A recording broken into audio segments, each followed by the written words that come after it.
Hey guys, what's going on? There's been a lot of news happening, and I do not have nearly enough time to talk about all the things I want to talk about, but I just want to go over a few of the trends I've been seeing about the events. Most notably, the mass shootings that happened recently, and all that fallout from that, the ICE raids. I think in Minnesota they mostly were. I forget. They happen across the country. But there's no point in rehashing what happened because you guys all know what happened by now. Obviously, I'm days late to any event because I'm so slow to find time to make a video. But it's the implications of the interactions between the media and the radicals on the left and the establishment and Trump and all that stuff. That's the important crux of all these issues. The important part isn't what type of gun they used or where they do it or who they shot or how many they killed or whatever. Those are not nearly as important as everything else I'm talking about. Let's talk about the first thing. The first thing is the glaring mainstream media double standards when it came to reporting on the shooting in El Paso and the shooting in Ohio. They labeled both shootings as right-wing terrorism, with only one was. So the media constantly does this, that everything bad is right-wing, white nationalism, extremism on the right, Trump's America, results of Trump blaring hatred and racism in tweets and in speeches and stuff. And it's like, okay, first of all, you can't, there's so much to unpack just in a quick little blurb of what some fucking idiot says on CNN or MSNBC. There's so much to unpack. It takes forever to refute their argument. It's so much easier just to say something, one sentence, something stupid. And that's why dumb people believe the mainstream media, is because what are you going to listen to? Them saying one sentence that Trump's a racist and he inspired these shooters to do these things? Or he told them to do this? As that one stupid lady on MSNBC said, Trump wanted this to happen. Or what's easier, listening to that or listening to me talk for 15, 20 minutes? I'll try to concise as much as possible, but there's just so much. First of all, Trump has literally millions of followers. There are going to be crazy people amongst any sample of millions of people.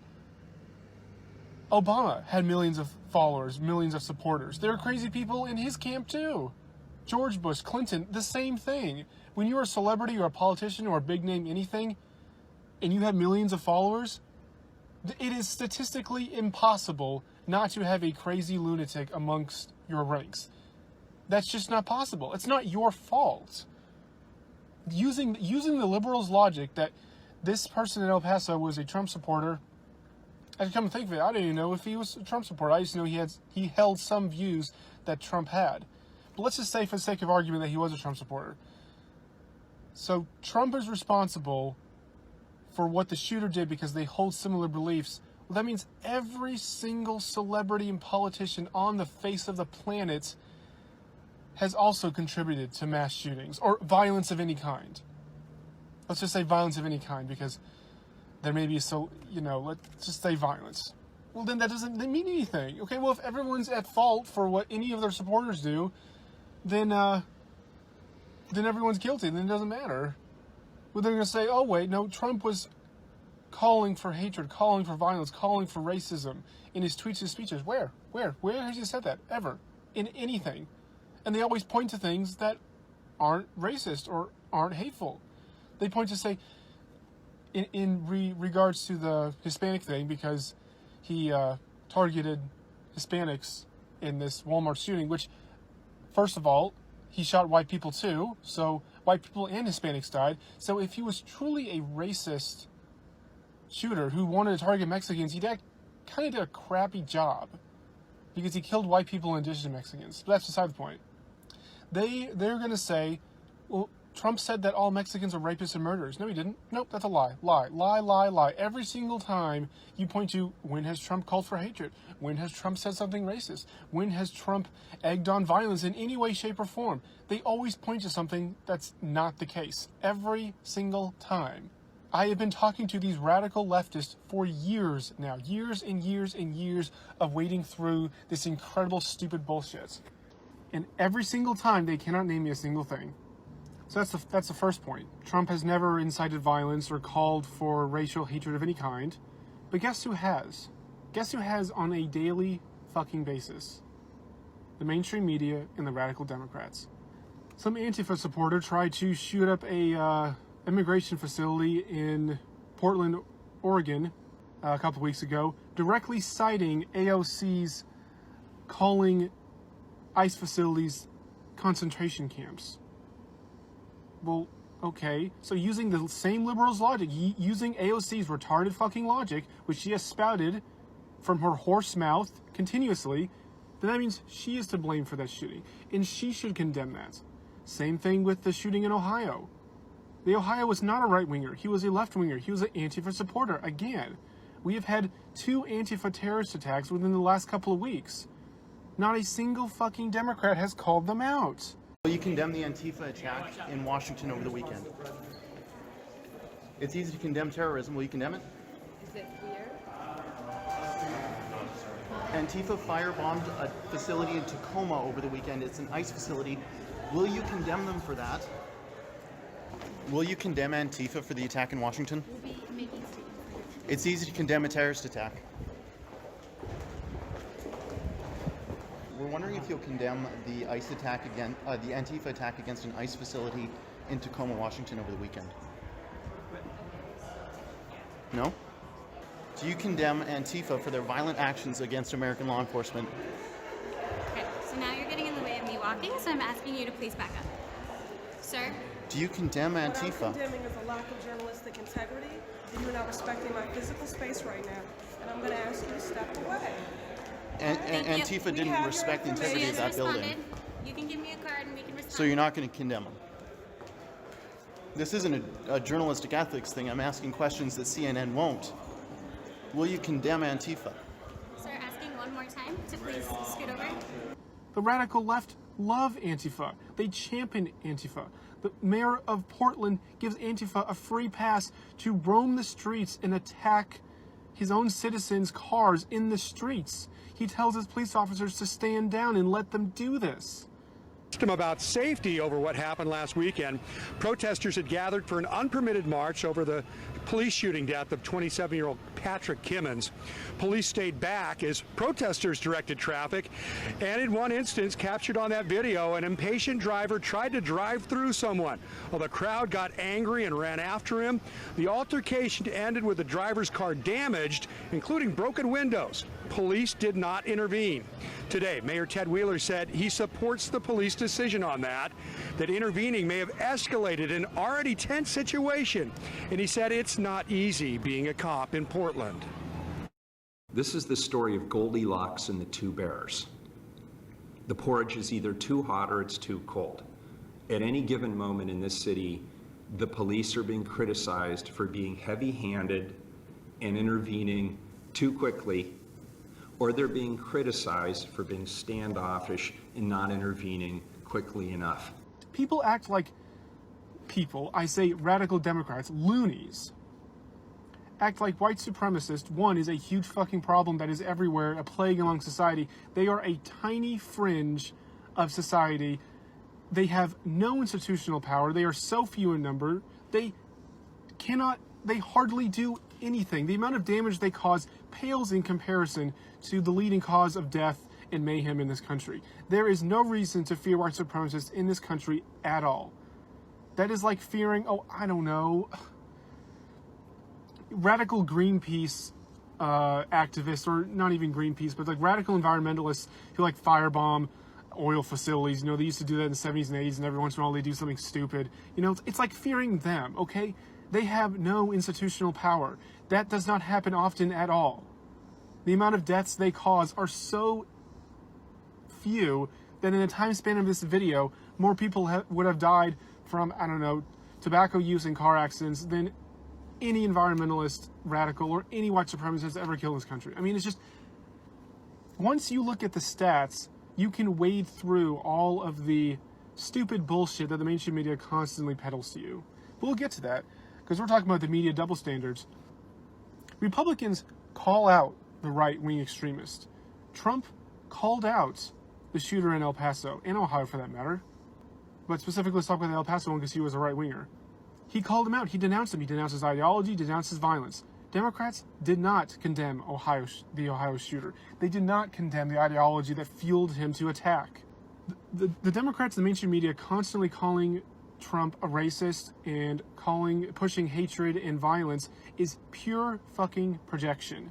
That is what they do on a daily basis, and they fucking know it. But they want to deflect attention from that, and I think they feel guilty because they're little bitches, and they can't own up to their own actions and calls of violence, so they deflect it onto Trump and the Republicans. Constantly. Every single day I see this. No exaggeration.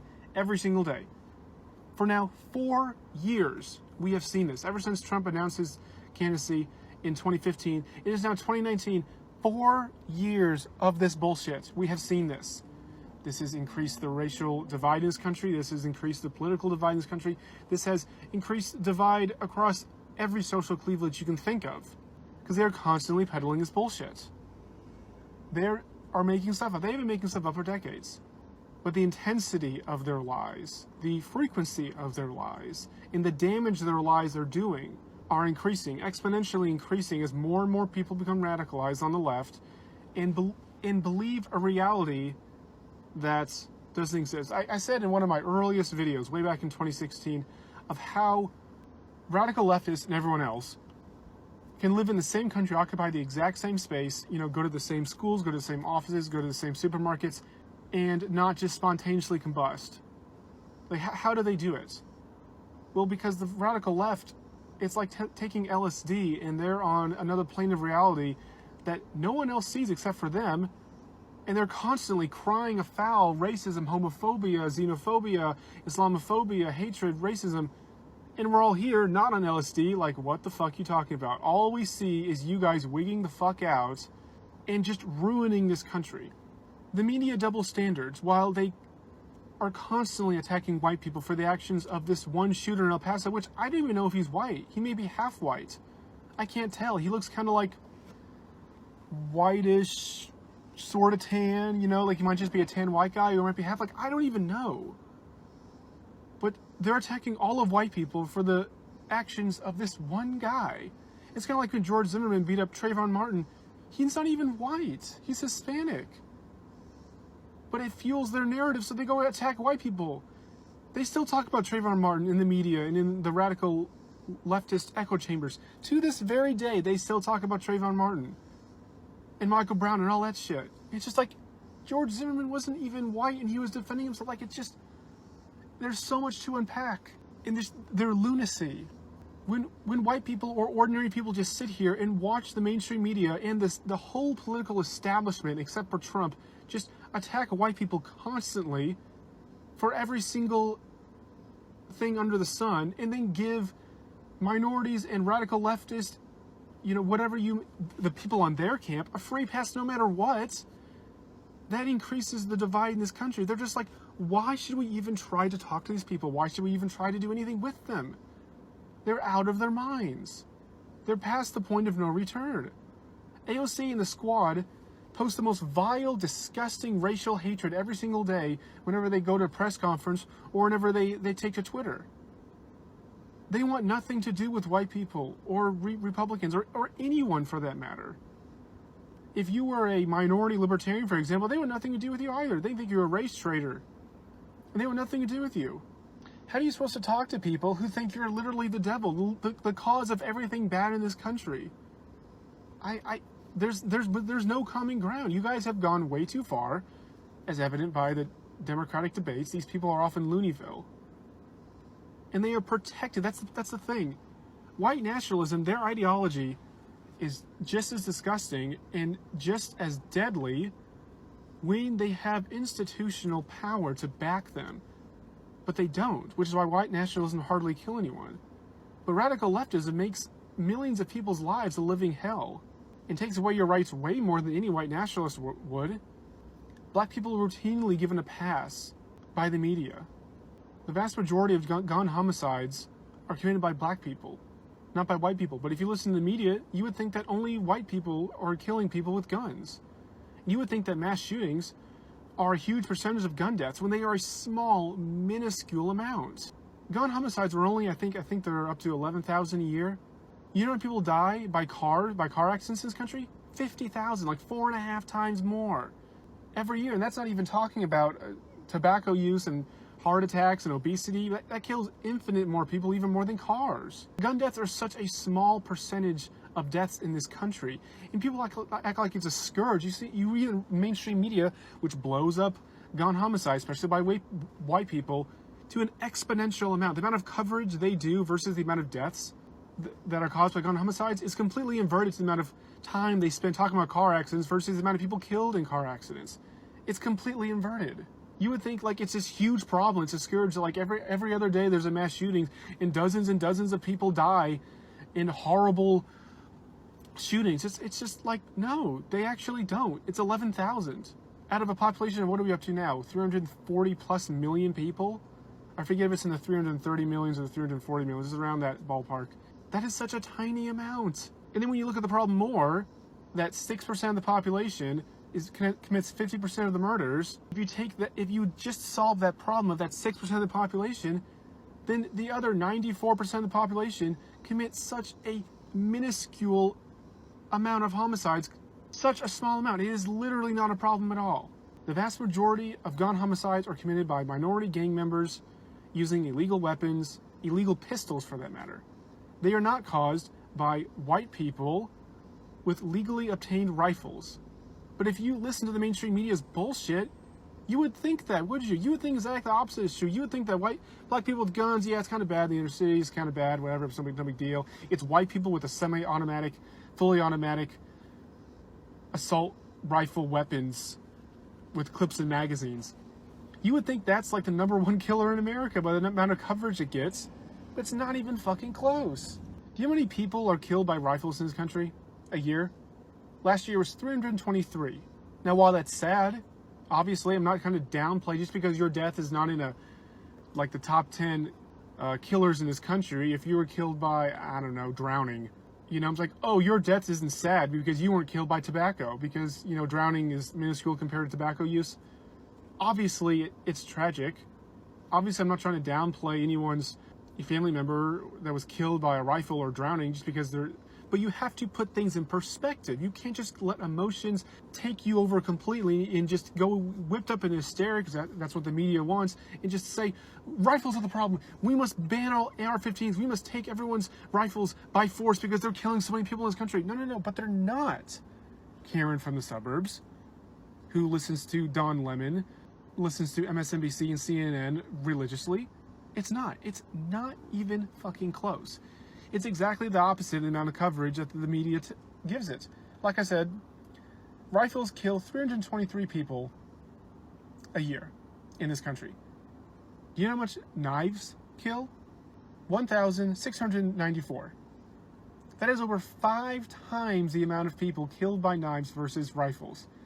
When have you ever seen a U.S. politician calling for knife control? You've seen it in Britain, I'll give you that. The Britons have already one step ahead, and they figured out they are more woke on the violence question, on the gun question, and knife question, U.S. politicians. I got to hand it to those blokes. They're woke because they're already calling for knife confiscation. They're already arresting people for carrying butter knives on the street. You go to the store, buy a butter knife along with other things, bring it home, get stopped by the cops. They see you carry a knife, you're put in jail or given a fine for carrying a fucking butter knife or potato peeler. That's where we're headed. Cars kill 29 times the amount that people with knives do. Do you know how many more times people are killed by cars than with rifles? 154 times over. And yet, dumb fucking liberals are calling to Twitter, squawking incoherently, we must ban all guns, especially the scary AR-15. The AR-15 kills next to no one in this country. I don't know how many out of 323 rifle deaths, how many are ARs, but since AR is the most popular rifle in the country, you can safely assume that a good chunk of these 323 deaths are by AR-15s. I don't know how many are in self-defense. The AR is used in self-defense situations thousands of times in this country. There's no statistics on out of his 323 rifle deaths, which rifles were used in those cases. They don't keep that data, so we don't know. But we do know, using logic and inference, which I know is just beyond the capability of radical liberals, that out of the 323 rifle deaths, some of them are used by AR-15s, but some of them are in like legit defensive situations. So that leaves a very minuscule amount of deaths caused by AR-15s, not in self-defense. So like in mass shootings or school shootings, whatever. You can just look up stats and disprove the mainstream media's narrative on gun control or gun violence or any of these things that's going around the media the last couple of weeks because of these shootings in fucking 5 seconds. But boomers don't know how to use the fucking internet. There's so many boomers I've talked to that I'm like, do you ever like look up stats to like see if the newspaper is telling you is correct? Or do you ever like look up something like, oh, I heard that on CNN, let me look up, see if it's right, and just get it from another source and see if it's right? Do you ever do that? You're like, no, why would I do that? You can't trust the internet. I trust what Chris Cuomo tells me. And I'm like, oh, no fucking wonder you have no idea what's going on. Now it all makes sense now. No wonder you're clueless on how much the country is wrecked. If you go on the mainstream media and just type up like the epidemic of school shootings in this country, you're going to see a ton of liberal cucks spewing on the internet about how the U.S. has a epidemic of school shootings. Do you know how many school children actually died in school shootings since they started keeping track of school shootings, which I believe was like the 80s, maybe the early 90s? It's like for the past 30 plus years. 210 school children have died in school shootings since they became keeping track of the data. That's it. 200 plus. Now, while each death is tragic, and if my kid died in school shooting, that would forever scar me. I don't even know how I would live my life, the rest of my life, knowing that my kid was killed in such a senseless act of violence. Like, it would just be the most soul-crushing thing I ever would experience. But when making policy, you have to remove emotion or anecdotals or some sobbing woman saying my kid was killed in a school shooting, you have to ban all AR-15s. You have to distance yourself from that. Otherwise, you make bad policy. Policy based on emotion is bad policy. We do not have an epidemic of school shootings. 200 plus kids died in 30 plus years. Meanwhile, 50,000 people a year die in car accidents. It would take us a century plus. Actually, it wouldn't take that much. I can't do the math in my head. It would take us, let's say, half a century. It would take us half a century of school shootings to catch up to 1 year in car accidents. It is so not a problem. Mass shootings are completely not a problem in this country. White men with legally obtained firearms are not a problem in this country. Do not believe the mainstream media telling you that bullshit until we can admit, without being called racist, that the problem, the violence problem in this country is black gang members committing violence with illegally obtained handguns, then we're not going to solve this problem at all. Oh, and you can safely ignore the media. You will be more informed about the world if you don't turn on cable news network at all.